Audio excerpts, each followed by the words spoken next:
In this video, we're talking about Mary Astell, specifically on the pursuit of truth and our intellectual duties. Astell lived in the late 1600s and early 1700s. We don't know a lot about her life, but she wrote a lot about philosophical, religious, and political and social topics. She's sometimes regarded as a forerunner of feminism, and we're looking at a selection from her 1697 book, A Serious Proposal to the Ladies. Now, the first thing that she wants to take up here are challenges that we face when we sit down to think about deep questions, to pursue the truth. And one challenge is that we literally have no ideas. We just come up blank. When somebody asks you a philosophical question, you're dumbfounded. Another kind of problem is that some people have too many answers that come to them too quick. They're careless, sloppy thinkers, and they just reel off whatever comes to mind with a lot of self-confidence. And she thinks these are both problems. But first of all, she says, if you feel like, you're just coming up blank on philosophical topics and you just can't do it, you're not cut out for this whole philosophy thing. She says, hold on a second. Can you think and argue rationally about fashion, like about a dress, or about an intrigue, a romantic affair, or an estate, like a fancy house? Well, if you can think and argue rationally about those things, then you can think and argue rationally about anything. It all works the same way. But what you need to do is to stock your mind with more ideas and practice thinking more carefully. And there's some easy ways you can do that. Well, they're not easy, but they're at least simple. One is you can read serious books. Think hard about those books and the arguments they contain and discuss them with other intelligent people. In fact, those are the very things we're trying to do in philosophy class. So you're already engaged in this project of intellectual cultivation and exercise and development that Mary Astell thinks is so very important. Now, why is it so important? For Astell, it's connected to living the good life. Now, I'm not going to read this whole quote here. As you may have noticed, Astell's sentences can get very long, and sometimes the grammar is opaque. But let me boil down her point here as I see it.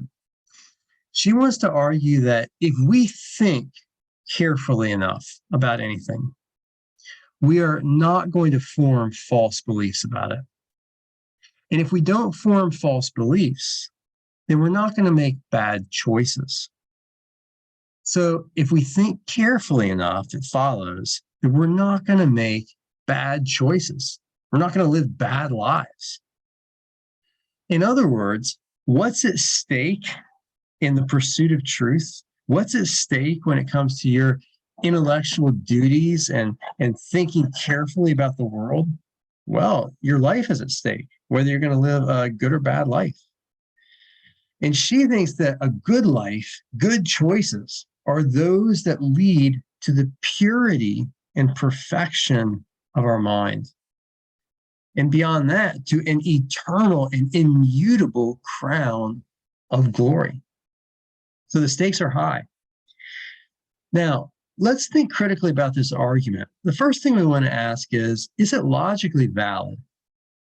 In other words, do the premises really necessitate the truth of the conclusion, if they're true? And the answer is, yeah. And the way I've reconstructed it here, I've been charitable, and it is a valid argument. And this argument form is called hypothetical syllogism. That means if you want to object to this argument, you're going to have to object to the truth of one of the premises. So let's think about each of them. The first premise says, if we think carefully, we don't form false beliefs. Now, when you're trying to come up with a counterexample or an objection to a conditional statement like this, here's what you're looking for.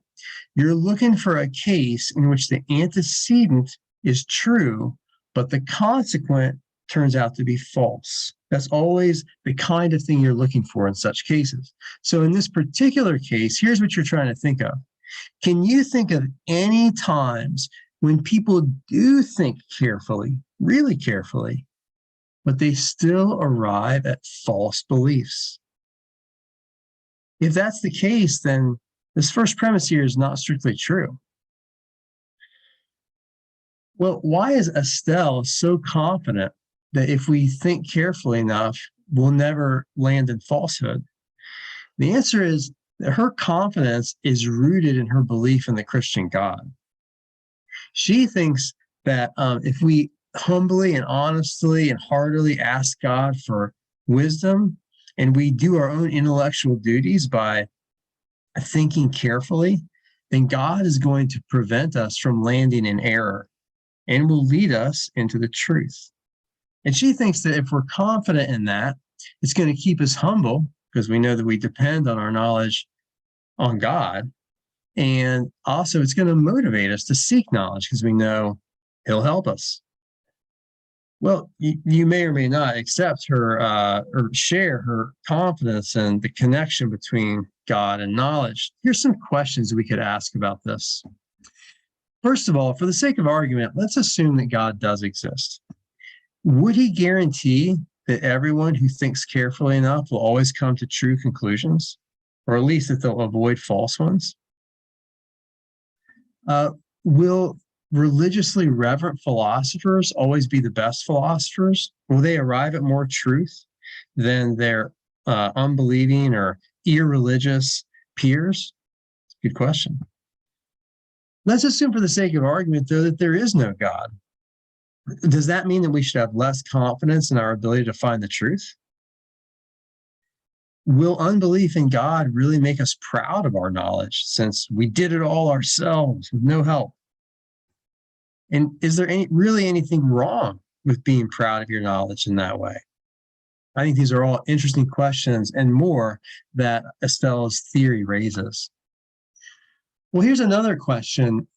That first premise seems to presuppose that we can control our thoughts just by willpower, by our choices.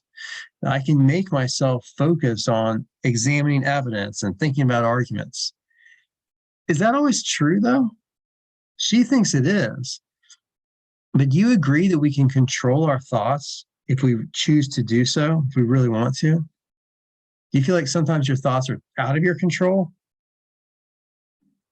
What about the second premise here? She says, if we don't form false beliefs, we're not going to make bad choices.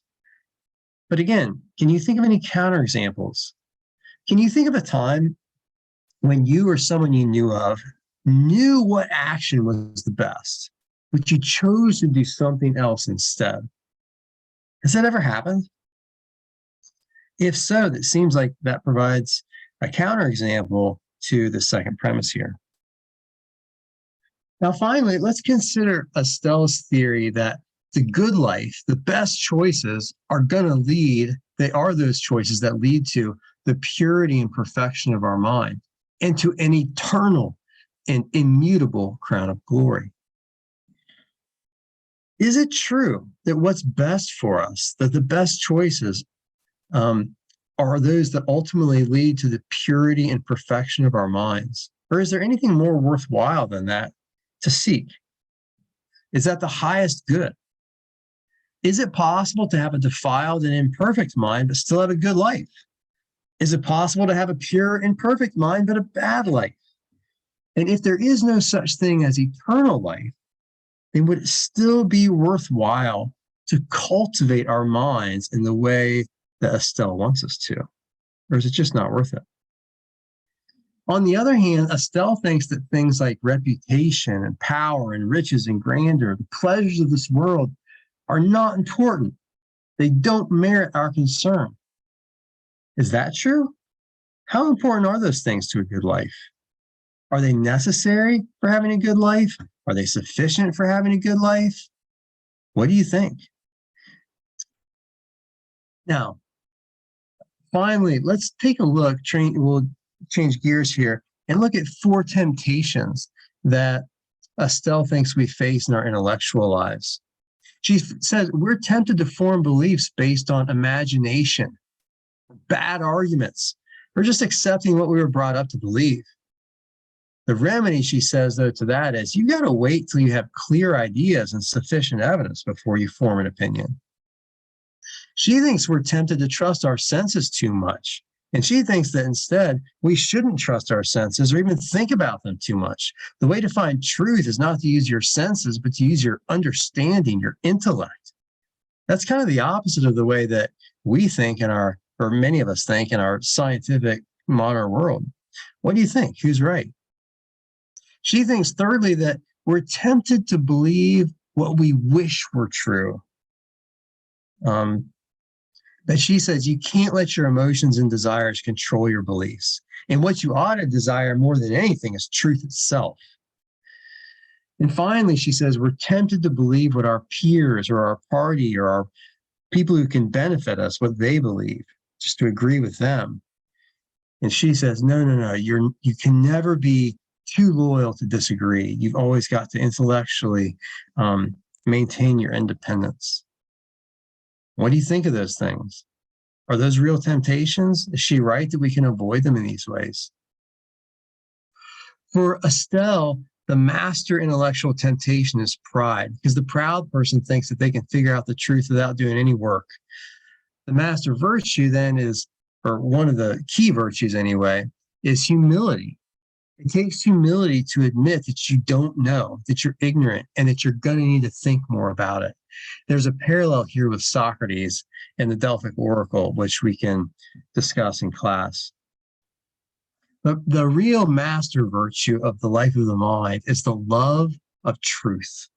She says you should be passionately in love with the truth, thoroughly sensible of the excellence and beauty of truth. And we've got to embrace the truth, she says, even when, actually, especially when it goes against our own feelings and our plans and exposes our own bad qualities and our errors and our mistakes. It's then you've got to love the truth the most, even when it hurts. What do you think of that? Is that true? Can any of us live up to that? Can we get better at it? How are you doing at that? Think about it.